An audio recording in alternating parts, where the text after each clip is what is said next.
It's my really great pleasure to introduce last year's recipient of the Portimao Prize, the University of Bergen Museum of Natural History. This is a museum that eloquently encapsulates the spirit of the Portimao Prize for its wonderfully welcoming hospitality. The museum and its team are not only dedicated to preserving and presenting research results, but engaging its communities in thinking about how knowledge is produced and by whom, and what questions the public should be engaging with. As such, it is committed to showing the role a museum can play as being part of a university, a place at the intersection between research, collections, and communications, but also one that fulfills an equally important social function of leisure and recreation by bringing together cultural communication and a public programming to enable open dialogue about science and research. The judges particularly appreciated the commitment and energy that the museum staff afforded in the caring of their visitors, how the museum was full of children, full of life, full of diversity, communities from everywhere, their parents, energies, being allowed to scream, that was appreciated, how they created a welcoming and safe space to make everyone feel valued and listened to. These are all qualities that are at the heart of the Portimao Prize. Indeed, this human warmth that makes good hospitality. So it is my great pleasure to welcome Ellie Hausken, the Head of Research and Science Communication. Ellie, all yours.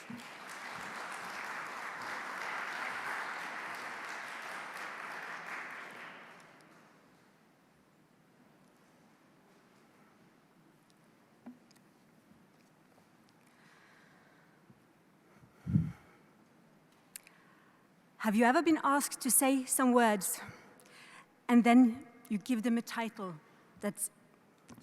Okay, sorry. And then you give them a title called Museums Can Change the World. And then you realize that you're going to talk to some of the most impressive museum workers in Europe, whom you suspect absolutely shares this vision and are already working to do so. And now you have to tell them how you try to change the world from Norway. I will start with this. It is quite pointless to be a museum without an audience. And the worst thing that can happen when a museum has to close its door for renovation is if no one cares. This has luckily not been the case in Bergen, neither when we had to close our Natural History Museum for a 6-year-long renovation back in 2013. Or now, when we quite recently had to close our almost 100-year-old Cultural History Museum building in wait of renovation. And this is because the old building could no longer accommodate the safety of our audience or our objects. When our museum closes, our public mourns. They leave their despair in commentary fields. They write to the newspapers, and they express their regret of not using the museum more when they had a chance. They leave notes for us saying, please open again. And when a museum has to close its doors in Norway, we are met with demands of access to public the public's cultural heritage and to their museum buildings. And the media calls for politicians to find fundings for the needed renovations. And sometimes they find it.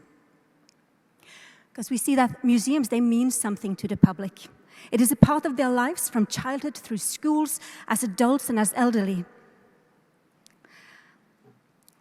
Our museums, they represent a potential for exciting experiences, and it is something that people actually feel they should use and take part in. And this love, This love is a beautiful thing for institutions who think in perspectives that span hundreds of years into the future, and who know that sometimes we need to be dusted off and evolve. And those of us who are as fortunate as to be able to take part in a museum renovation, may it be small or large, are given the chance to redefine society through our societal role, and to create something new, and hopefully something better. So, back in 2013, when we had to close the doors of the oldest standing museum building in Norway from 1865, then we closed a quite traditional natural history museum, but we took this closed time to redefine what we think a university museum is and what it should be in the 21st century. And we think we have created something of value. So our museum, the University Museum of Bergen, was founded back in 1825. And the idea of a museum was inspired from our founders' travels in Europe. And it was from the very start a scientific project aiming to lift the masses through knowledge. They wanted to classify and describe the world. So our extensive collection of around 5 million objects was from the very beginning organized into some amazing things from both our natural and cultural history. And today, these objects, they form an important international research infrastructure. We are a large museum in a Norwegian context. We are situated in Norway's second largest city, and we are part of the second largest university in Norway. And when the University of Bergen was established back in 1946, it was explicitly based on the scientific activities in the museum and its long traditions of sharing knowledge. For us, and for the university, it was very important to take this opportunity of a renovation of an old building to strengthen the university's ties to society, the society it is a part of. So we wanted to build a bridge between society and academia.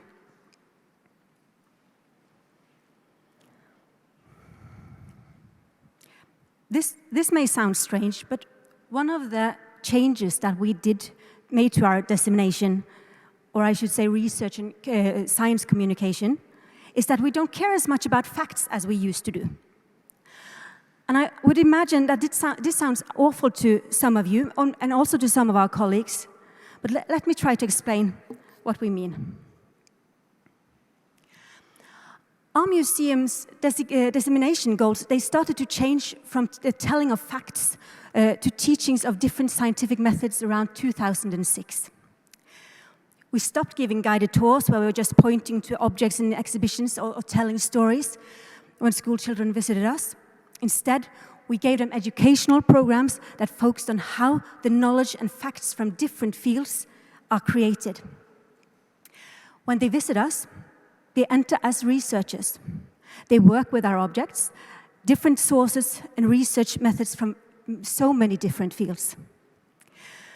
We let the children and youth take part in, for instance, drama pedagogical mysteries, and where they can only solve the puzzles through different insights into another time and context, and by using scientific methods.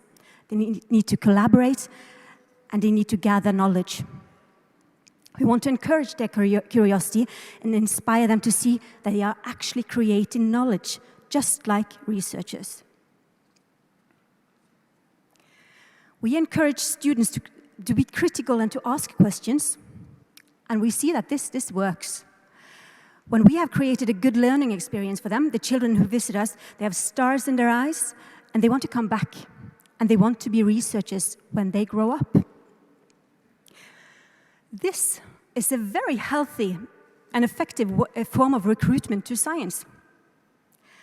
And this form of learning reaches everyone who visits us, regardless of social background. Because museums, we have something that schools don't have. We have the moment. And our job is to take this moment and to create an experience for each one of them, regardless of how much they know of a subject in advance, who their friends are, their gender, who they love, special needs, how rich their parents are, or where they are from. Everyone is welcome, and everyone will take part in creating knowledge at our museum. In the beginning, we did not have a clear solution or answer to the mysteries or problems the students were going to solve. We wanted these bright young people to use the different methods and sources to find the answers for themselves. But to our surprise, and a bit of a dismay, I must also admit, we saw that they needed a real answer. They craved something true. We met this need for truth again when we worked with and interviewed different target groups, asking them what they wanted from the new exhibitions we were developing. They did not have an answer. Well, that is not completely true.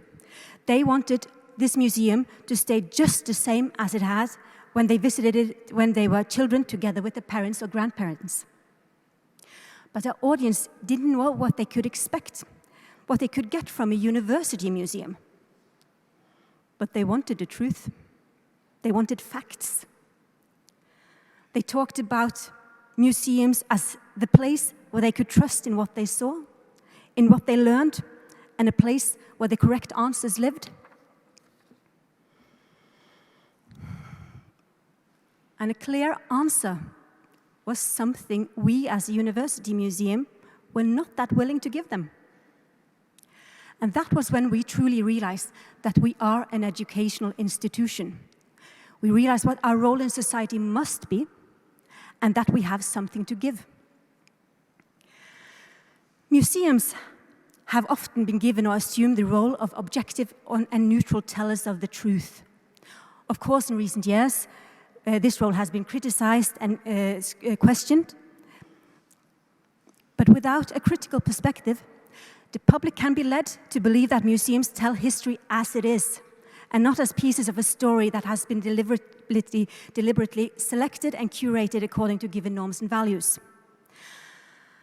A university museum must have a well-developed critical view of its own activities and of what research is and can contribute to. It cannot be content with conveying common knowledge, things you can easily find on Wikipedia. It must dare to be a place where you can also learn about what we don't know, what we have to find out, what is happening now and in the future, what do we need to understand better and why. Because we see science place in society has changed, and this has consequences for the way we think and what we expect from researchers. In the social debate, one can observe that scientifically based theory and knowledge are equated and must compete with theories and knowledge obtained from other worldviews, with alternative facts. And we see that research faces skepticism. This was it. This became our mission. Through our museum, we could contribute to create greater understanding and trust in society of science, scientific research, research results, the research process, and research-based knowledge. Our goal is thus to let our audience in on how knowledge is produced. Where we used to focus on results, wanting to disseminate new knowledge as it happened, or at least share the narrative of, for instance, the Iron Age, in that it was correct in terms that it was the new and scientific results that backed our story, we now want to empower people through knowledge about knowledge, by making them curious and critical. So how do we do this? We do it by showing them our cards, letting them take part in the research process and test methods, and focus on explaining how our tools work, the mechanics of science. And in every exhibition, in every communication project, we let researchers focus on these 4 questions. So the audience will not only get insights into the facts or the what something is. Much, much more important for us as a university museum is that they will be able to understand how we know this. What evidence, what methods, what questions did researchers ask? And what does this new knowledge entail for society? And why is it important? What is the impact for me, for you, for society, for science, for democracy. The last thing we want to let the audience reflect on is what's next. Where are the bounds for known knowledge? And how does researchers from different fields plan to start creating new knowledge? And these 4 questions, these are basically the research process. And there is nothing wrong in making exhibitions that focus on presenting new knowledge or exciting, or for instance, tell the story of how Norway got its constitution, or let people in on the secret life deeper than light in the ocean. And we also see that by choosing to focus on our 4 questions, we limit our scope. But when the time comes, and we see that this isn't relevant, or doesn't resonate with our visitors anymore, we will change. Because most scientific knowledge, it's temporary in nature. And museums must always be changing if they want to take part in changing the world. Our museum now has a clear goal when we now team up with researchers who are experts in nanotech, archaeology, law and order, medicine, or literature from the late 1500s. We want to show how they create knowledge in their field for the world. So when people visit us, experience our exhibitions, or take part in our school programs or other activities, we let them in on the fact that a university is not an ivory tower where researchers are aloof and look at society through a lens or from behind a desk. A university is kind of a construction hall, we now say, where the knowledge that society needs is produced. Thus, we contribute to building a better world and richer for all. And our researchers from all different fields create new knowledge that can help society meet the challenges ahead. And in times where scientific knowledge have to compete with the alternative facts, we want to empower people through an understanding of how scientific knowledge is created. We truly believe that society only can benefit from shared knowledge. And this is democratization of knowledge, creating a free, informed, and empowered society based on scientific knowledge, more resilient and more capable of dealing efficiently with the challenges ahead. This is the contribution of the academic world. This is our task, nothing less, and this is our legacy. Democratization of knowledge by sharing it, empowering people by enabling critical analysis and participation in public discourse. If museums contribute to that, they are, in the true sense of the word, participatory. And we are, of course, idealistic. But we do believe that by letting our audience in on how knowledge is produced, they will also understand why, as a university, we believe scientific knowledge is the kind of knowledge that society can trust and base society's decision-making on.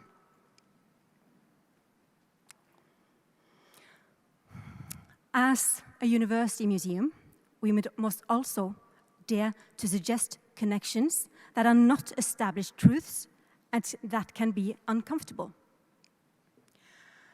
As a university museum, we must take part in the mission that is central to all universities, namely the critical analysis, and provide a research-based basis for understanding the challenges facing society today, for instance, migration or evolution, the climate, the country's history, democracy. And this isn't always easy. Last year, Norway celebrated that it was 50 years since the law forbidding sex with the same gender was abolished. And during Pride Month in Norway, we opened an exhibition that discusses how science need for categories and labels through history has not always been resonated with the people's lived experiences, their lived life, and their needs. We explored how researchers today find hidden stories about queer life by looking at old sources in a new light, but also how researchers at the University of Bergen works to improve the lives of queer people. You see, Norway is a very liberal country, and we knew that the themes of this exhibition would be supported, if not even applauded, by most in Norway. But we also had some reactions from some of our visitors who got very angry and objected when they saw something that clashed with their own world views. So how do we handle that? Are all perspectives welcome at our museum? Do we need to respect the opinions of our audience? We will respect our audience. But we have no tolerance for visitors who, for instance, aggressively say that it is wrong to be queer. What we do is to engage them in dialogue about how knowledge about queers is created in different research fields and guide them in understanding new perspectives and to question old truths that it is allowed to leave behind. And we believe that through this, a seed is sown that will grow and maybe lead to change. I'm almost at the end.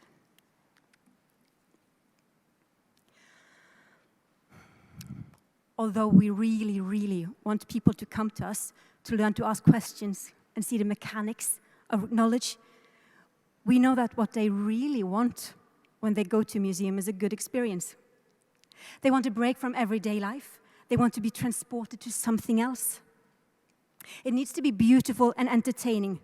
Almost no one goes to a museum in order to get their curiosity triggered or to be inspired to think critically.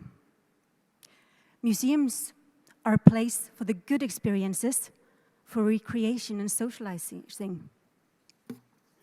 So last year, when we at the University Museum of Bergen, we were overjoyed by winning the Portimao Museum Prize for Welcoming, Inclusion and Belonging.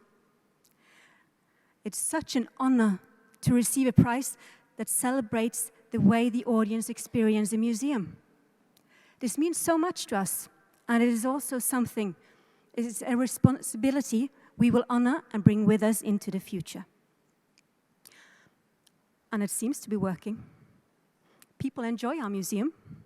Because you see, despite the corona situation, despite the fact that museums and culture institutions are sometimes struggling to get people to return, the public has flocked to our museum. And we had a new visitor record last year, and we hope and believe that this trend will continue for a while. And we will do our best to welcome them and to make them feel included and that they belong. Because, as I said in the beginning, oh, museums are pointless without an audience. And if we can inspire some of our audience, we can change the world.